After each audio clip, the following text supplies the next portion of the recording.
This is the last day of Strategy Week, and thanks for joining us on your holiday, Friday.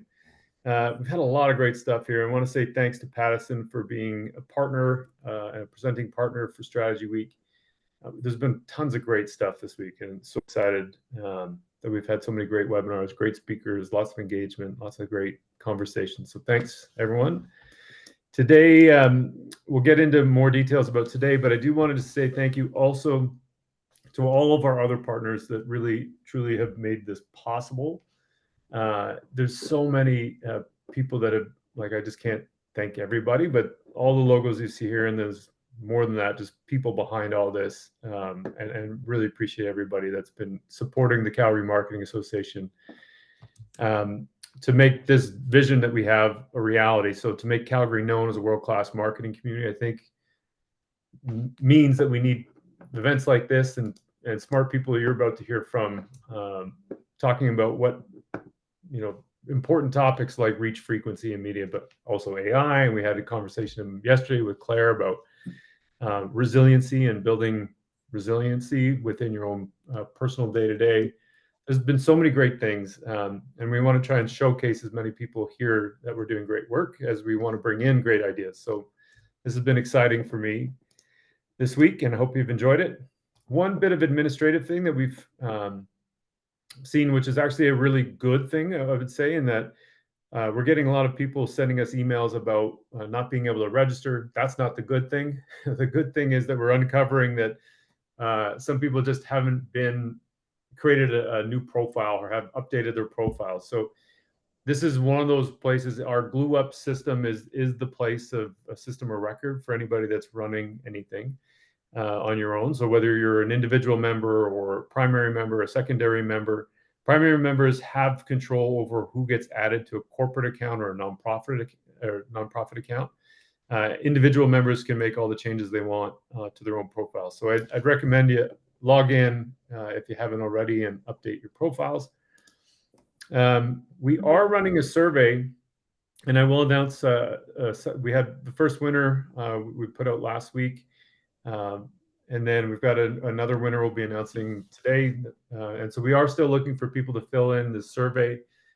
This is the survey that we're using to generate insights in terms of what trends there are in Alberta and what kinds of things that people are having success with and challenges with, particularly when it comes to budgets and also justifying budgets. So there's lots of things in there. Love to get your feedback. Today is this webinar. We had a long list here before, and there was 6 or 7 events, and now we're down to the last one. So very excited for today's presentation on reach, frequency, and media mix, how not to waste your budget. Really happy to have David Loria joining us from H&R Block. He's the director of marketing there, and he'll be the moderator for today. We've got Trudy Callahan, who's a board member at AMPA, the Alberta Magazine Publishers Association. She's also a publisher at Edify Magazine and started her career in marketing before moving into the publishing side. And so I'm really grateful to have her perspective on magazines and magazine industry. We've got Peter Cambo, also senior manager of insights and research from Rogers Sports and Media, who, as I'm sure everybody's thinking about, are pretty happy that the Jays are doing what they're doing, which is pretty awesome to watch. But also as a business owner, I would imagine that's a really great thing to have.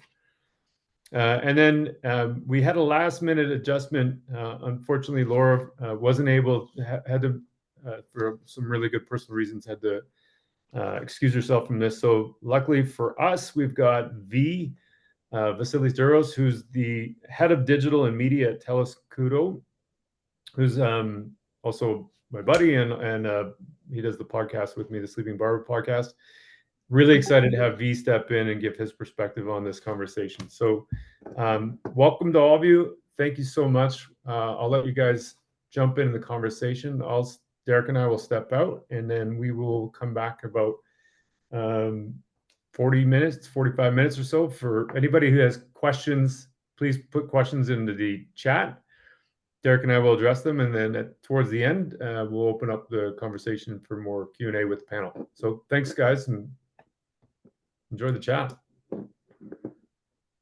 Yeah, thanks, Mark. Welcome, everyone. Thank you for joining us today for today's panel discussion, reach frequency and media mix, how not to waste your budget. As Mark said, I'm David Luria. I'm the Director of Marketing for H&R Block Canada, and I'll be your moderator for what promises to be a pretty lively and insightful discussion. In a media landscape that's more fragmented and more data saturated than ever, it's easy to fall into traps, chase hyper-targeted audiences, over-prioritize short-term ROI, or just to find yourself jumping on digital trends without a clear strategy. Today, we're hoping to be able to cut through some of that noise, and we've got a really talented panel here.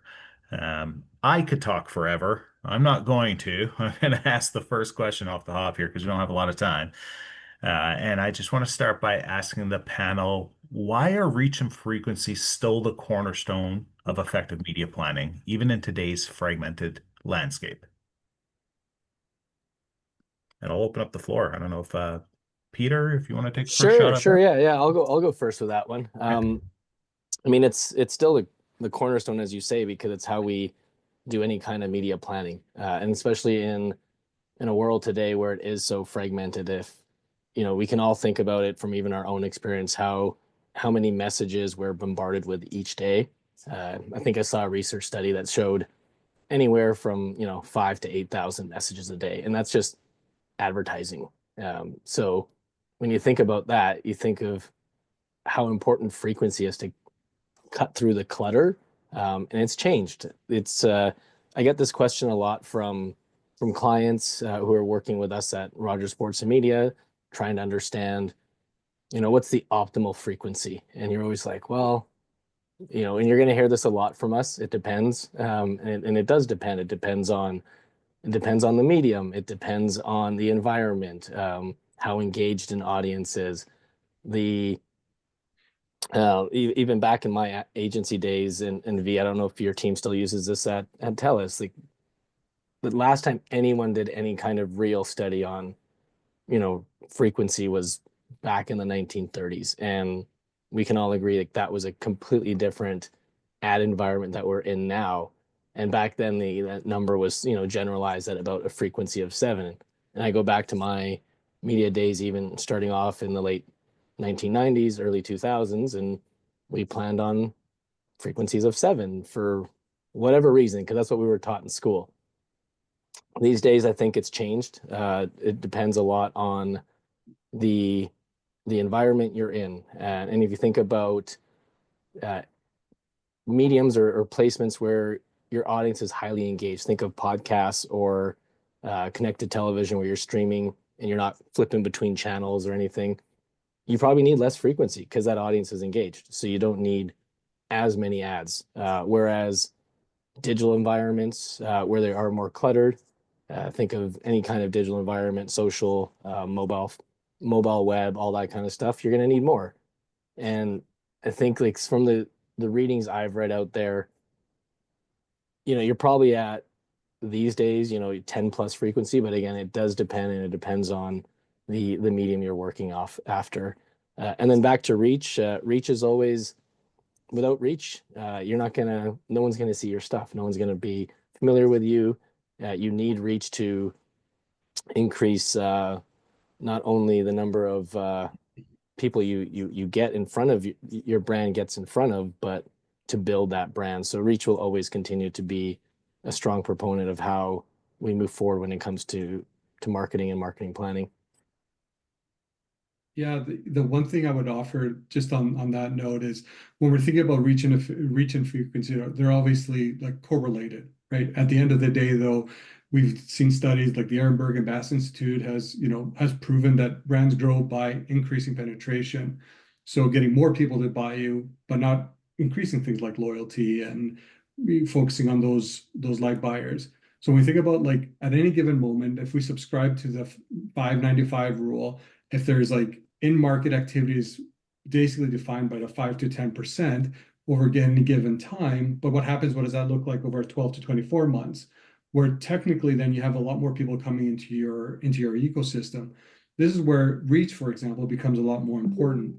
And Mark off the top highlighted that, we do the podcast together, and we had the pleasure of bringing on Dr. Nicole Hartnett. And we asked a very similar question. And she said to us is like, if you have $2 and you have two homes, you prioritize two homes versus one home twice. And this is the idea of then trying to expand that aperture as much as possible. And I think you're right, Peter, like it comes down to this notion that reach should be the one that you're looking at for sure. Frequency helps with recall, but managing frequency in a walled garden environment becomes very difficult to do. And that's where, again, you have to try to, like Peter said, it depends. It does depend because it depends on the objective that you have set out for your campaigns.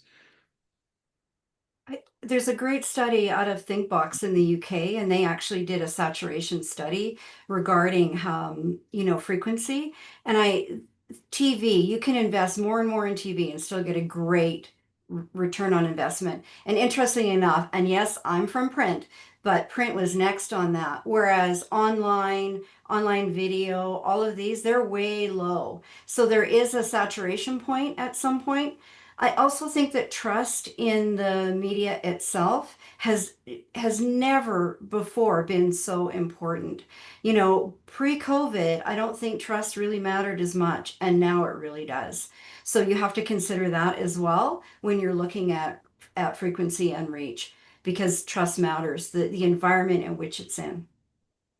Yeah, it's interesting. Sorry for freezing a little earlier. I don't know if you guys caught that while I disappeared. Thankfully, I got the first question out of my mouth before my computer froze. But I think it's just the fact that every kid on the block is home and on their tablets, and the internet bandwidth in the neighborhood has just gone awry. But anyway, I digress. It's interesting when you're talking frequency and reach as well when it comes to the message itself. And I don't know if you guys talked about this while I happen to be off, but does that equation in which to prioritize change depending on how complicated your message is, or how complicated your what you're trying to break through with is? Do you feel like there's any change there, and does that cause you to prioritize one over the other?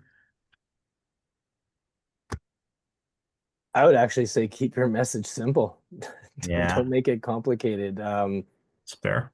Our brains don't want to think too hard. The simpler you make it, as V was talking about, the more likely you are as a human being and as a consumer to remember that message versus overcomplicating something. I always think of, again, it's not that old, but I feel old because I've been around a long time. I think of radio and the way it's changed. If people were into listening to ads, and I've been listening to ads since I was a kid because I just love advertising. Mm-hmm. We all have a jingle we can remember, right?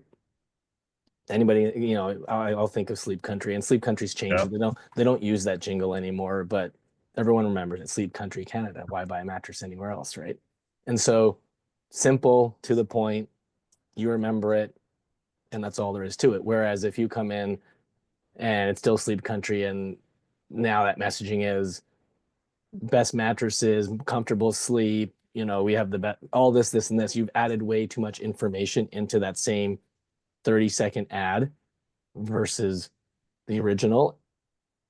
And that's a lot. That's way too much for our brains to compute. Yeah. So I would say just don't even create a complicated message when it comes to advertising. It's got to be simple and easy for people to remember. I think it depends what your product is, though. Like we're seeing more and more introduction of new technology or a new service, something that people don't understand. And so that's when print media or something with we have an opportunity to use a few more words and a little bit more explanation. And then what you can do over time is cut that down once they understand what it is you're talking about. I always think about the old TV commercials where they were 30 seconds long and you kind of got it. And it was a story. And then, pretty soon it's a 10-second thing because you get it, you understand. And this is what print is really good for. And that's why we see in our print industry, we see the rise of sponsored content. You're in a trusted environment. You are controlling the message. This is different than editorial. You are paying for the message, but it allows you to unpack a much longer story. Yeah. Sorry. Yeah, so David, just one quick thing, because I think digital's to blame with the compounding messages. Because if we think about the promise of digital is like getting closer to that one-to-one communication.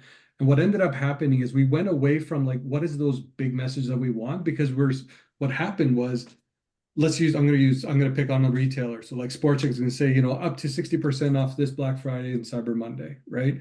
But from a digital perspective, like we know the moment that someone shows intent against a category, so let's pick footwear, hard goods, or soft goods, I'm going to have a whole other remarketing engine that I can throw even more messages at the consumer.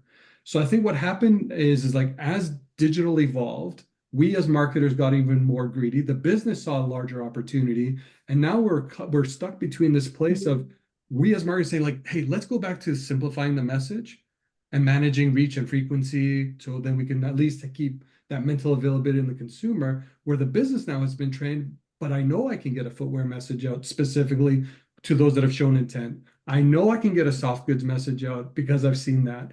And I think there's a recalibration that needs to happen, and it is happening because now those signals aren't as rich as they once were with the cookie deprecating and things to that effect. So I almost see a full circle moment that's happening here where we will be prioritizing cleaner messaging to allow for consumers for us to build that mental availability and consumer mindsets. Yeah, I think that's really insightful, V. I think it's important as marketers to think beyond efficiency metrics and to start thinking more about effectiveness. I think because of what's happening and what has happened in digital as marketers, we think because it's measurable that it is important, and maybe it's not in a lot of cases. I know certainly with myself and my team, I've been talking a lot more about like, how do we effectively break through and effectively convey our message more so than just looking at efficiency metrics. So we could probably stay on this topic for the entire time, but I'm going to move on very slightly and just kind of throw you a little bit of a curveball when talking about how not to waste your budget, which is the title of this discussion. Can you explain how waste in broad reach campaigns can actually be a strategic asset? Is that something that you see could be beneficial for your campaign? And I'll open the floor up for that little bit of a curveball question. I was going to say, I think V sort of touched on it in his last remark there about mental availability, and that's what you're looking for. He mentioned it as well, and you see this in a lot of research that Byron Sharp has done. I think most people are familiar with his work, and he's been a advertising guru for decades, and it shows that you need a reach and what we're calling here waste in order to grow sales and grow your brand. You know, if you continue to do what we're doing in a digital world where all we do is retarget the same people, your current customers, eventually you've worn them out, and you can only squeeze so much juice out of that customer.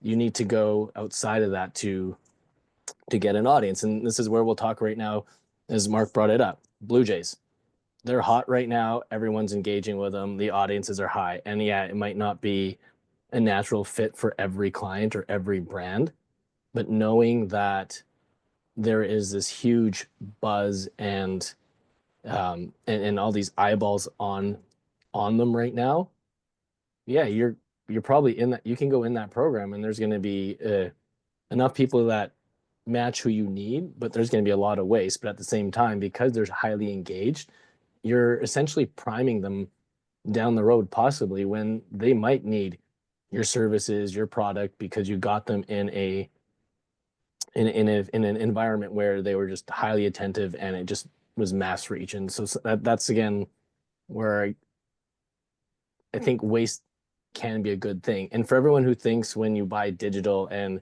it says you've targeted only,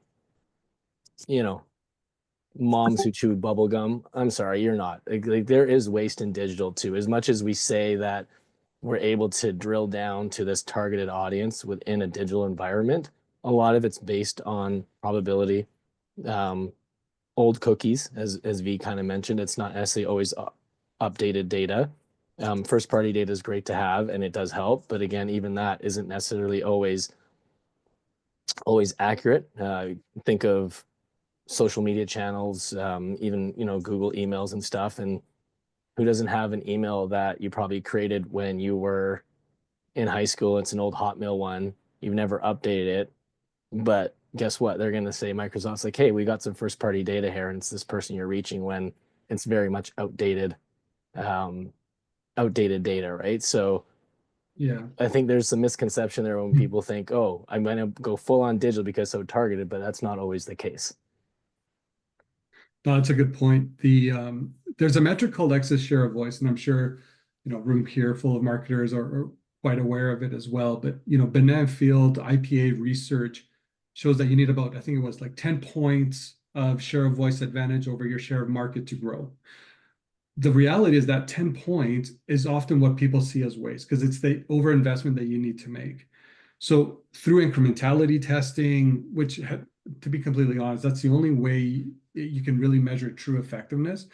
You've seen like best performing tactics like 8-to-1 ROAS, 5-to-1 ROAS, where actually it's just taking credit for the conversions that are happening from a last click perspective, and it's not taking into the whole ecosystem as a what's it called, as a whole. So TV and radio could prove attribution, but incrementality tests showed that they actually created that lift. So when we're thinking about this in the context of like wastage, it's only waste if you think marketing harvest existing demand versus creating future demand.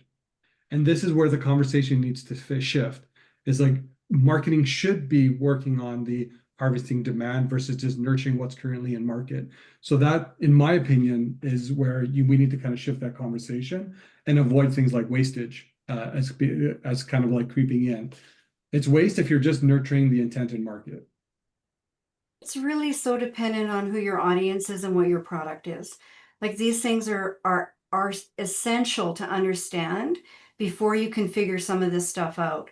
Because two things together, so print and digital together, create a brand lift, particularly magazines and online digital ads. These two things work extremely well together. But how do you measure that? Which one was the waste? It's a very old saying, 50% of what I spend on advertising is waste.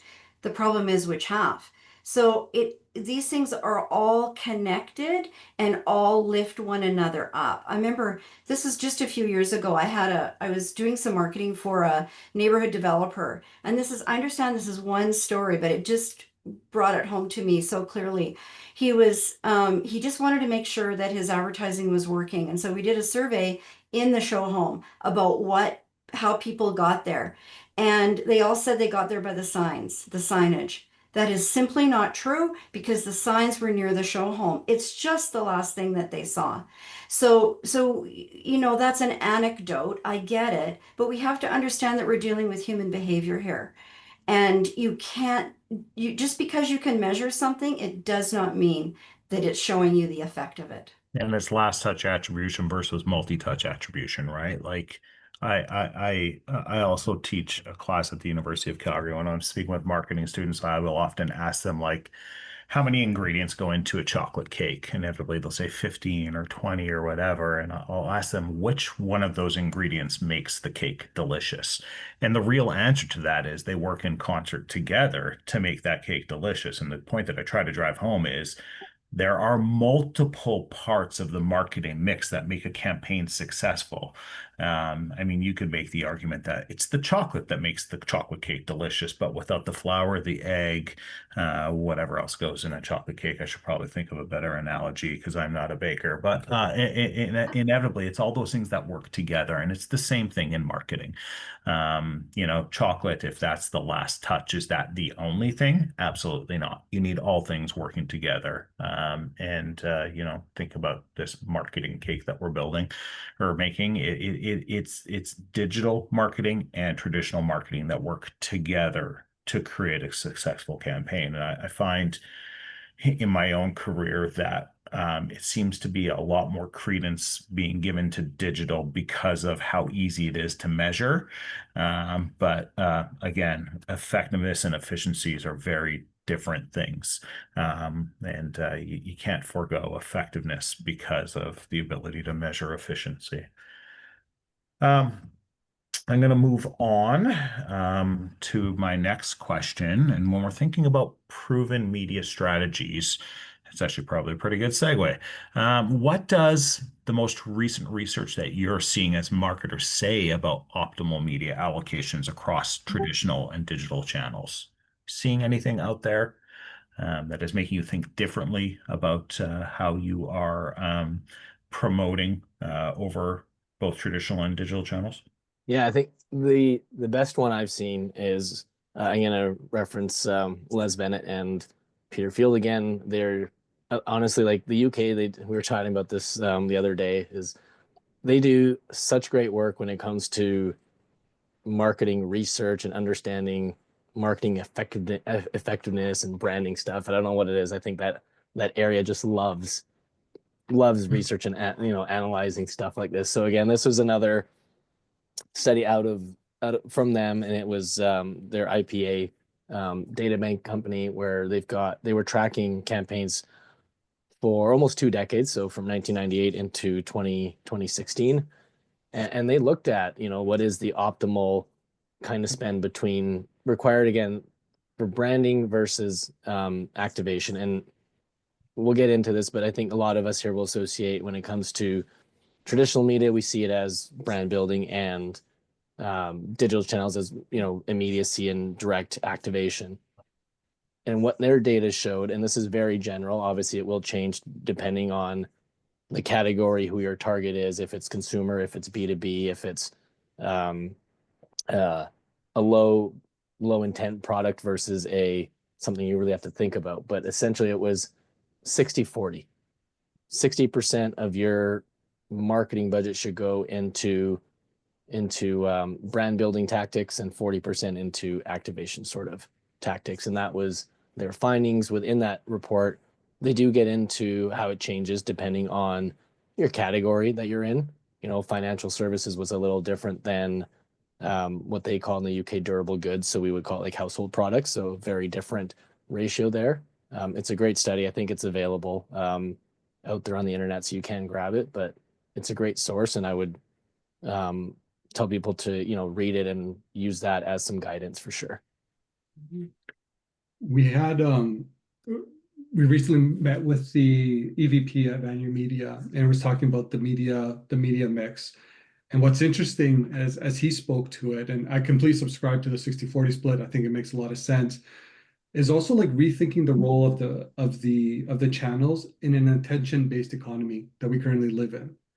And this is where there's a subtle nuance where historically we would have been, positioning a lot of our media, and I've seen this, like it's still happening today. There's a lot of subjective point of views because everyone uses like, well, this is how I use media, right? But the reality is there's the way, when we look at it as a whole, there's a different way of looking at this. And while we're being trained to avoid the walled gardens, right, and saying, well, how do we make sure that we're looking at things as holistically as possible? The walled gardens do offer a very unique opportunity. Is when we were talking about reach and frequency earlier, you can frequency and reach cap within their ecosystems a lot more as they continue to adopt more technologies, more partners. Google, for example, right now, just look at the endless inventory they have available across CTV with the likes of Netflix. You can buy Amazon inventory through their DSPs. Like they have an ecosystem that they've built now where I can probably get a lot of that CTV lower funnel tactics all through one ecosystem, but then I can also manage things like reach and frequency. But as we were going, and they referenced it as a pyramid, right? So the bottom is what they had, like all of those walled gardens, because they do allow for a lot of that flexibility and budget and moving the budgets within the ecosystems. Then as you move up, you're adding things like linear TV and streaming. And the interesting thing is like they were bundling those together, not as two separate things, right? So those traditional channels are now being lumped into the digital channels at the same time. And now there's being called TV. But of course, there's retail media networks as well. How do we look at outdoor cinema and things to that? So the bottom being like, say, the walled gardens, to the top is then your finish things off with like things on the traditional side. But it's that ecosystem together is what helps drive, again, if we subscribe to the notion of our role is to drive mental availability, we need to make sure that we're investing in the areas that allows us the most flexibility, but at the same time amplifying that reach where we can. I think though we have to talk about what's going on in Canadian media, because if we are just going to buy foreign platforms, we're basically sending all of our Canadian dollars and the Canadian media money straight out of our country, and we're diminishing jobs, we're diminishing journalism, we're diminishing all the things that really matter around Canadian content and our lifestyle here. And I think we have to talk about that here, because it's not just a digital lens and that this is what we're doing. Let's be real about what's going on right now and talk about the Canadian market. There's a great study done by the Canadian Media Means Business, Canadian Media Means Business.ca. You put your email in and you can get this study. It's brand new. Sarah Thompson led this from Glassdoor. I think it's an essential read for every marketer in Canada and particularly in Alberta. I mean, in Alberta, we have a really rich magazine industry here, 115 titles or so. This is trusted media. This is geographic, cities, rural, technology, political, fitness, parenting. These titles give you a place to have a credible ad, and then you can back that up with as much digital as you want, or use the digital channels that are available locally with Alberta magazines. But if we don't start doing this, the marketers that are online right now are going to lose their jobs. And that's not, I'm not a fearmonger. I'm just saying, if you send all our money, all the money, Canadian media money, out of our country, we're just not going to have an industry anymore. So there's my bomb. Yeah, that's really interesting and really like food for thought.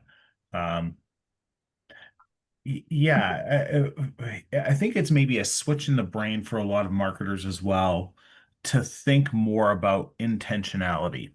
I personally am a big fan of magazine because I know when I pick up a magazine, I am invested in reading that, and I think that time and attention that you can spend and that care that you can spend with an ad is just heightened rather than being, hit with almost like a cold message from a medium in which you're not fully invested in, like social, as an example. I think that there's a lot of interesting discussion to be had there. Um, but at the same time, as marketers, our commodity is attention, right? That's what we crave, and that's what we are looking for, is where the eyeballs are, where the viewers are. If Canadians are not, and this is another curveball question, but uh, if Canadians are spending less time with Canadian media, can we make the argument that as marketers, we should be spending on Canadian media to reach eyeballs that might not be there or might be diminishing? I see Peter smiling. I can answer that. So there's no research or data out there that shows that Canadians are spending less time with Canadian media. We are just watching. That's exactly right. We are just watching media. It doesn't matter what it is. This might lead into another question somewhere, but again, we've got from a streaming. Let's go with streaming, because streaming's pretty popular right now. And you talk to people out there and it's like, oh yeah, just Netflix. Well, Netflix is, again, we operate the same way as the brands trying to reach consumers, and it works just on us. Netflix was first to market, and not even in an ad supported way, just first to market as the streaming channel. We as Canadians, and as all of us are consumers as well, where do we first go? We went to Netflix for streaming. It was the first brand out there. It's the first brand that pops in our head. It's the easiest to go to. It's just where we have become habitual with that. So then when we make decisions, our decisions are, yeah, everyone's just watching Netflix. So now that they have ads, I'll buy Netflix.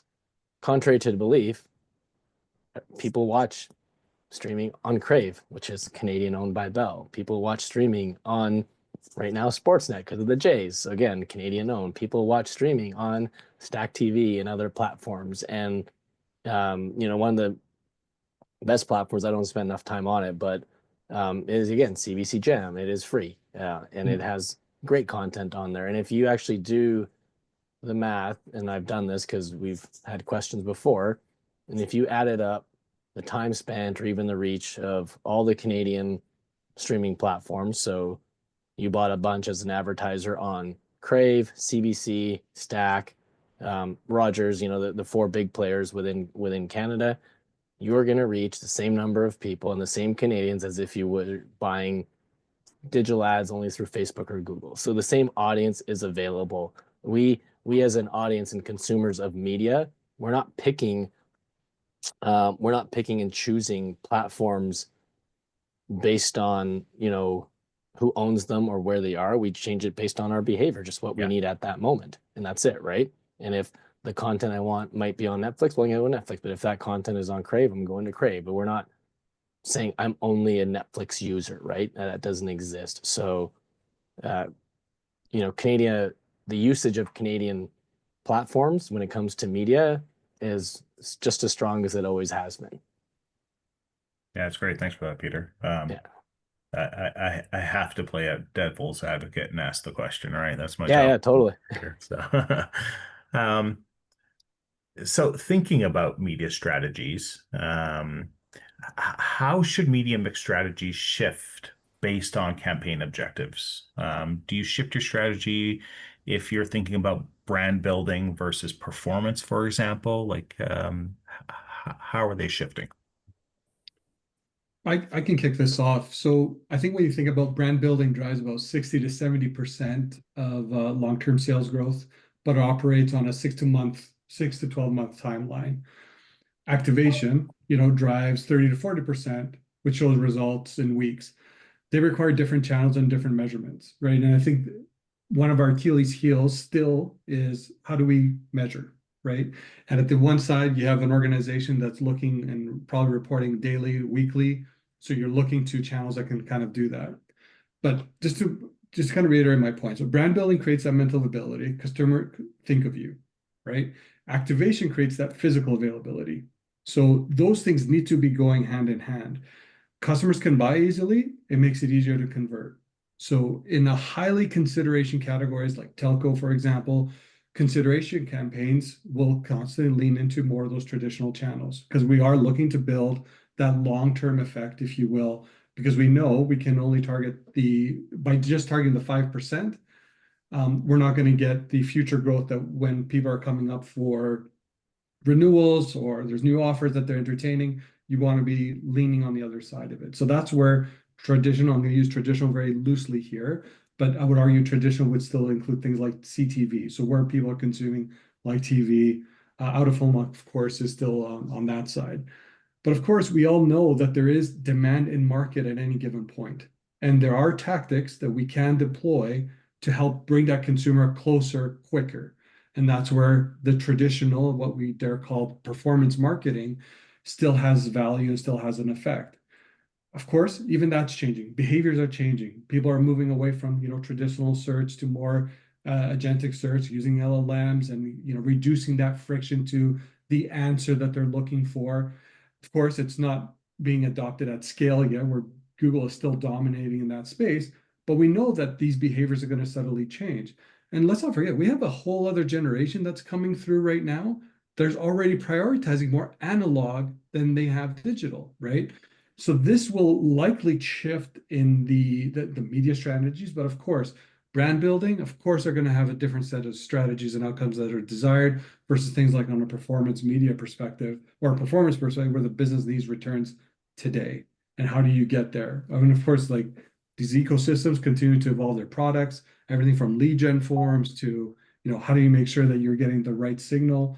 I could talk about telco. Telco has a really interesting, from Meta's perspective, they have a really interesting tool, and I'm sure Peter uses this as well, but it gives you an idea of exactly where consumers are and what carrier they're currently using. So you can, I want to make sure I'm just targeting people that are Rogers ecosystem. That gives me, a way of doing that targeting that I'm being very specific and I'm giving a very specific offer here. So like there's a lot of tools that are available to us, but again, understanding the outcome that you're trying to drive will also essentially determine how you go about it in the market. Yeah, and I would say it's kind of what we talked about before, that 60-40. You need both. But if we talk about specific to campaigns, so I would say, yeah, if you're running a, limited time offer campaign, like right now it's Prime Days and everyone's probably seen what's been going on, and it makes sense. They are going full bore. Amazon is going full bore into digital media right now, which makes sense because it's the easiest path, or least passive path of least resistance for that consumer. They want you to buy online. They want you to buy now. So for that limited time window, which is 4 days here, they've been just going hard into digital and those performance activation type of medium. But at the same time, if Prime is thinking further down the road, they still have their brand campaigns running. So that campaign is completely different, and they're using a mix of probably, I've seen television, but a lot of connected TV, and so they're managing both. So there is, it's like we said, it depends. It depends on the budget you have, your campaign objective. If your objective is brand building, yeah, you're going to use more traditional. If your objective in that moment is limited time offer, I've got a weekend sale, I've got a week-long sale, I need to get people on my website, I'm gonna go into those performance activation stuff. I think of going back to that waste sort of conversation as well here, where I think of brands who are full on DTC. When we say DTC, direct to consumer, and a lot of them popped up during the pandemic. They, and rightfully so, because they were only digitally based, e-commerce based. What did they do? They started solely in that digital space. Think of brands like Good Food, Airbnb, the way they started decades ago now. Frank and Oak, they were essentially digital only brands. You saw a lot of their stuff on social platforms. Jump forward 5 years, they've realized they've been able to grow. They've got their loyalists are being loyalists. They've got more revenue coming in. And then what did they do? They started going to brand tactics and brand type of mediums. And you see, who hasn't seen a Good Food ad on television? Hey, meal kits, Good Food. Or again, Vessi is a prime example here. It started out of Vancouver, and they're full into brand type of activations now. So that shows you the evolution of what can happen. It doesn't have to be one or the other. You might have started in digital, but then you move into brand building tactics later on. So again, it all comes back to objectives, where you are in your company product life cycle, and that will dictate the type of media tactics that will be most useful for you in that moment. Mm-hmm. That whole return to analog, I think, is an important aspect of all of this, because there's Vivid Data did in 2024 came out with a research, and it was a higher, I wrote it down somewhere here. Yeah, so 33% of Alberta Monthly magazine readers, of which is 43% of the population, by the way, in Alberta read magazines. And you're right, David, it's a slow, you're involved, you're reading the story, your ad rests on the ad. Yes, you take that in, and there's plenty of neuroscience that indicates that the tactile nature of magazines are such that you remember that. But aside from that, what I thought was really interesting is that for under age 35 crowd, it's a higher percentage that will act on an ad that they see in magazine than an older demographic. We tend to think that it's only the older demographic reading. It's not true anymore. Yeah, it's The analog thing is interesting. I was totally off topic here, but I think it's a fun story because I was at I go to a lot of music shows, and usually they're kind of backdoor alley music shows. So it's not a lot of people, like maybe 50 people there. There was couldn't have been more than 16-year-old, this kid, and he had a old Sony Walkman. I thought it was old. I asked him if he got it at a swap meet somewhere. Where did he find that? Thinking Value Village or something. And he's like, so he looks at me all weird and goes, "It's brand new." I'm like, "What?" Brand new Walkman with a brand new cassette. And I was just like, and I looked at the cassette. It was a I can't remember who the band was, but it was a known band. It was a new band. And I'm just like, whoa. And this kid thought it was the coolest thing ever, not realizing that this is the stuff that we grew up with. And I'm like, oh, interesting. Analogs making a comeback. we're cool again, Peter. Yeah. Yeah, a few years Should have ago, saved my Walkman. records. It was records that were all the rage, and I've seen the same thing with tapes coming back. I got to go maybe hit up my parents' garage and see if I can find all my old tapes from the 90s. Um, so we've got a few minutes left here. I just want to touch on practical takeaways here. So if you had to give one rule of thumb, and I know one is hard to narrow it down to, so if you got more than one, that's okay as well. But what's kind of your rule of thumb for media planning going into 2026? I can kick off. For me, it comes down to start with effectiveness principles, then figure out measurement, not the reverse. Yeah, a lot.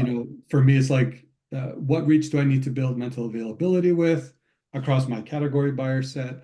What is the most effective way to achieve that reach? Then optimizing that cost per thousand, not a cost per acquisition. Because if you're going down by a cost per acquisition, then you're going to be forced down this path of trying to find and source cheap inventory, because now all of a sudden you're trying to sell into your organizations that I can also do it at a really good, a really low cost, which at the end of the day, though, if we're talking again about making sure that you're driving the reach comes at a cost. So let's not over engineer these with a cost per acquisition that the business is just comfortable with. Of course, work within lifetime values and whatever your organization has. Yeah, but for me, it's like start with the effectiveness principles and then figure out measurement, not doing it in reverse. Mm-hmm. Yeah, I would that's say rethink everything. I think one of the things, and we didn't get to is in another question, but I think I can touch on it here as well, is we fall into a trap of, and I did this back in my agency days, where we tend to go with what's familiar and easy. And so again, had campaigns worked on for Bell, and usually it was the same branding campaign. Here's Q1, here's Q2, and guess what? We're going to do a Christmas one every year. And sometimes you fall into that idea of just, well, this seemed to work. The client was happy, and you just kind of book the same thing over and over. And you're just kind of redoing the same thing because it's easy and your brain doesn't have to think. And so I would say, like, to everyone is, even though the brief and everything sounds the same, take a step back and go through the same process of planning the first time you did for that initial product or whatever it might have been the first time, because you never know, you might see things differently. And as we've seen, the way we consume media is changing rapidly. So, let's not fall into that trap of, guess what? I bought a Facebook campaign and it worked. So I'll just do the same thing again. I'll put my money there. Like, sure, it worked, but is it going to work again? Eventually you have wear out and all that kind of stuff. And I find sometimes again, like I said, I've done it many times and we fall into that trap. So I just say to people is always rethink and start from scratch, but go through your same process the first time for every single campaign you're planning, even though you think it might be, let's do the same thing. Mm-hmm. I think the most important thing for me is to understand that you can't measure everything exactly the same way. There is a return to print. We're seeing it in the UK. The magazine stores are popping up again, where you can walk in and choose a title and walk away. That went away for a long time. It's back. I think people enjoy this kind of media, but we cannot provide you with the same measurement or even the frictionless buy that you can if it's online. Now, we do have an online environment. A lot of magazines have very rich and highly visited websites. There are a number of channels, print, digital, and social for most. Often there's activations and sponsorships. These kinds of ability to activate with your audience, these are all things that can be chosen. And I was telling, when in a pre-meeting, I was telling the story. I was doing a lunch and learn. I wasn't presenting. I was just kind of there. It's more of a meet and greet than a lunch and learn. And this young planner in a really great marketing firm, but she said, "What else is there other than buying more Facebook ads?" And is this training? Is this experience? I'm not sure. but there are lots and lots of options, and there are things that enrich our community and connect people to their communities. And this is just part of what it is to be a good planner, a good marketer in 2025 and 2026. Yeah, 2026 is just a few short months away. It's kind of crazy to think about it. This year's gone by fast. I did want to leave some time for questions from the audience as well. Derek, I've seen a few coming through here. I don't know if you wanna, or if Mark wants to. I saw him come off camera. Pose questions to the group here, or if not, I can always ask a bunch more questions too. So Yeah, there's a couple comments that maybe I'll start there, and then for anybody that's tuned in still, feel free to put in some questions in the chat. There's a question here about panelists bringing up consumers messaging. That's from Trevor, talking about consumers messaging budget and intent for B2B. B2C, and curious about your thoughts on B2B. What channels are the panelists leveraging, and how are they using budget there? You know, it's funny. Sorry, Peter, I know you. No, go ahead. Well, I think one thing we often forget that even on the B2B side, it's still consumers that are making the decisions, right? And the tactics that we're seeing, and maybe from my perspective, when we're working with speaking to a lot of these thought leaders, the reality is like looking at the ecosystem the same way you do from a B2C perspective as well isn't foreign. Salesforce, I think Mark, I think I saw in the chat that Salesforce is investing in things like TV. The reality is you have to go back and think about like where does the consumer expect to potentially see, or how are you going to try to drive that mental availability? So I would argue a lot of the B2C tactics fit right into the B2B world as well. Of course, there's a reframing that needs to be done. There's likely a way that you decide to show up in those channels that does make a difference. But yeah, I don't think there's too much of a departure of like core strategies where the 60-40 split probably still applies in the B2B world as well. I think in reality is the 60-40 is a great place to start, but every org is different. If you're a younger org, you may need to overinvest in the 70 and make it maybe 70-30. But I think for everybody, it's going to be a little bit different, but there's still a lot that you can take from a B2C context and apply it in the B2B world as well. I was going to say the exact same thing you said, so that's great. You answered it. You answered the exact same way I was going to say it. I often For say Trudy as well. the decision makers are human. They're just human beings. So if that audience, that B2C audience is made up of people who are making the decisions in the B2B area, they're human beings. So where are those humans? So you manage the way V was saying. I would manage it to find out again. Someone like Mark, who's a decision maker, myself when it comes to research stuff. Like, guess what? I'm watching Jay, so it's not a bad spot if you want to go there. But at the same time, you have tools such as LinkedIn, where you can drill down and hit them, and that becomes more of that activation sort of type of messaging. So again, it goes back to that 60-40. You got to find that spot where they're consuming media, but then also you can go drill down into direct marketing tactics or the digital LinkedIn kind of stuff. I think there's you're also looking for human beings. Yeah, there's also an element too with I think what's interesting is there's a whole bunch of studies around contextual advertising is better and more effective than intent-based advertising or gender-based advertising, that kind of stuff, because we just don't know what we thought we knew about a lot of the digital targeting. And what I think is interesting now too is that, especially because of COVID, QR codes are becoming have become commonplace. So all of a sudden, everything has a click-through rate. Like magazines have a click-through rate. Billboards can have a click. You know what I mean? It's not obviously the same thing driving down highway and clicking, but there's an ability to measure things that we've never really thought of being able to measure before in a different way, and putting a lot of the digital channels on par with the highly contextual advertising you can do on trade magazines and stuff like that. So I think it's really interesting, especially in B2B, because you've got longer buying cycles typically. And so it's not as ethereal anymore to do digital or traditional kind of mediums. Yeah, physical marketing has research for sure. I mean, direct mail, branded merchandise, tactical experiences, they've all kind of made a comeback.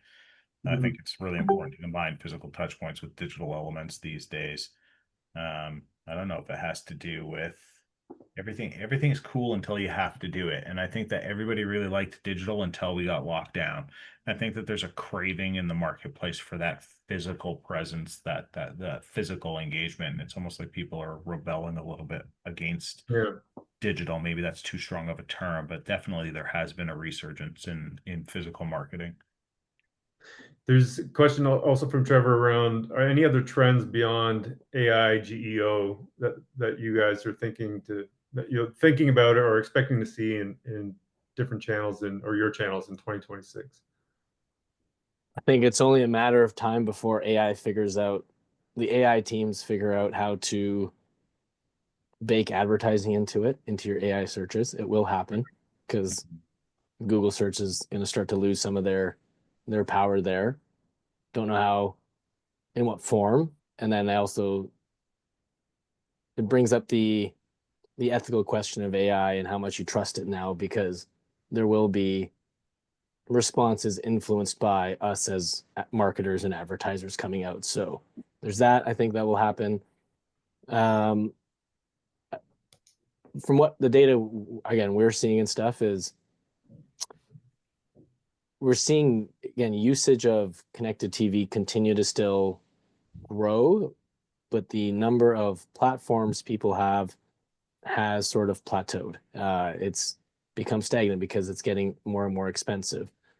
We have seen people over on our Rogers side internally come back into cable, because now cable companies are offering the packages where you have all your TV channels plus the streaming baked into one bundled cost, and that's more cost effective than having Netflix, Paramount, Disney, all of them separately. And so you might see a little bit of a resurgence back into maybe more people watching linear, but at the same time, it's probably just going to be streaming. So that's not necessarily a media consumption habit. That's more for us from the BDU side saying, hey, great, look at that. We increased our cable subscription, but really they just bought the cable subscription so they can have a more effective cost, cheap, more efficient cost for their streaming platforms. I think that will continue to happen. And I'm going to just cut you off there because we're right at time. No worries. Trudy, any quick thought around that 2026, like really quick? I think that humans are seeking connection with other humans, and physical media does that. There is a trust factor here. There's a local factor here. And I think this is really quite paramount as we head into 2026. V, how about yourself?